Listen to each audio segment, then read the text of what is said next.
आरीनी रात की ट्रेन से जयपुर उतरी। सूटकेस कांप रहा था। पेरिस से तुरंत बुलावा आया था, तुरंत आओ, तुम्हारे पिता को आपकी ज़रूरत है। प्लेटफॉर्म की भीड़ से गुजरते हुए उसका दिल धड़क उठा। यूरोप में उसकी नई जिंदगी, काम, आज़ादी, जूलियन, सब अचानक दूर लगता था। बाहर उसका चाचा खड़ा था, चेहरा पीला। आरीनी, तुम्हें कुछ दिखाना है।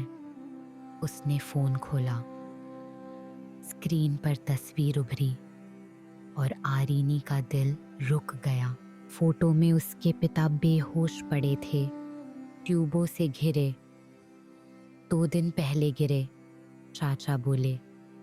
बेहोश होने से पहले तुम्हारा नाम लेते रहे। कार में लौटती यादें उसे काटने लगी। घर की लड़ाइयाँ, माफ़ी और लौटने की उम्मीदें। अस्पताल पहुंचकर चाचा धीमे बोले, उनकी हालत ठीक नहीं है। आरीनी ने गहरी सांस ली और अंदर चली गई। वार्ड में दवा और डर की गंध थी। माँ थकी हुई खड़ी थी। उन्हें आवाज़ दो, माँ फुसफुसाई। आरीनी ने पिता का हाथ पकड़ा। पापा, मैं आ गई। पलकें हिली। पहचान, फिर शिकायत। तुम हमें छोड़ गई, उन्होंने बमुश्किल कहा। शब्द चुभ गए। अचानक मॉनिटर चीखा। नर्सें दौड़ी। बाहर जाइए, किसी ने कहा। दरवाज़ा बंद हो गया और पुराना अपराध बोध फिर जाग उठा। बाहर फोन बजा। जूलियन के कई संदेश। सुरक्षित हो? कब लौटोगी? हमें बर्लिन वाले निर्णय पर बात करनी थी। यूरोप ने उसे आज़ादी दी थी, पर भारत उसे खींच रहा था। माँ आई। डॉक्टर ने कहा, लंबी देखभाल लगेगी, हम अकेले नहीं कर पाएंगे। आरीनी सन्न रह गई। आप चाहती हैं मैं यहीं रुकूं? माँ चुप रही, पर जवाब साफ था। हवेली लौटकर बचपन का कमरा धूल से भरा मिला। एक बंद डिब्बा मिला। ऊपर लिखा था, आरीनी के लिए जब वह लौटे। उसने खोल दिया। अंदर विदेश की ब्रोशर, स्कॉलरशिप फॉर्म, पिता की न भेजी चिट्ठियाँ, उनकी लिखावट। उसे दुनिया मिलनी चाहिए। उम्मीद है वह मुझे माफ करेगी। आरीनी की आंखें भर आईं। वह सोचती रही कि पिता उसे रोकना चाहते थे, पर वे तो चुपचाप उसके सपनों के लिए बचत कर रहे थे। खिड़की के पास बैठकर वह बारिश भरा शहर देखती रही। जूलियन का कॉल आया। मुझे थोड़ा समय चाहिए, उसने कहा। कितना? पता नहीं, पिता को लेकर सब बदल गया है। अगर तुम महीनों वहीं रही, हमारी योजनाएं बदल जाएंगी।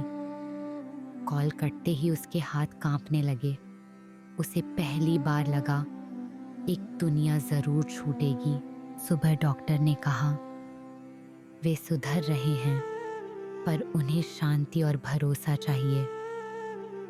माँ की आंखों में उम्मीद थी। आरीनी बगीचे में चली गई। मोर की आवाजें, बादल, बेचैनी, सब उसे घेर रहे थे। भारत में रहना, देखभाल, त्याग, बंधन। यूरोप, काम, भविष्य, जूलियन, दोनों दुनिया उसे खींच रही थी। कुछ न कुछ टूटेगा, यही डर उसे खा रहा था। शाम को पिता पूरी तरह होश में आए। आरीनी, बैठो, उन्होंने धीमे कहा। मैं कठोर था, तुम्हें खोने के डर से। मैं सोचती रही, आप मुझे रोकना चाहते थे। वह रो पड़ी। उन्होंने सिर हिलाया। मैं चाहता था तुम उड़ो, बस ठीक से कह नहीं पाया। फिर बोले, अपनी जिंदगी चुनो। दरवाजे पर माँ की छाया सख्त हो उठी। माँ बोली, अगर तुम फिर चली गई, यह घर टूट जाएगा। मैं अकेली कैसे संभालूं?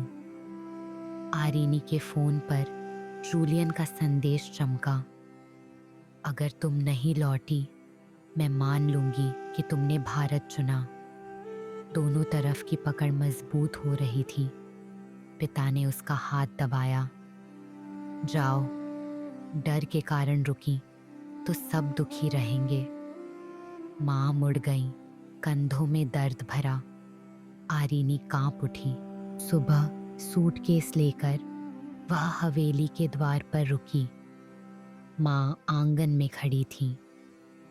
मैं लौटती रहूंगी, आरीनी बोली, पर अपनी राह खुद चुननी होगी।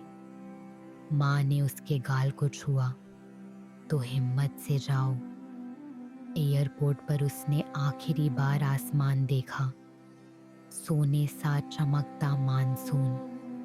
आज उसने फैसला किया था, भारत नहीं छोड़ा, यूरोप नहीं छोड़ा, बस डर को छोड़ा।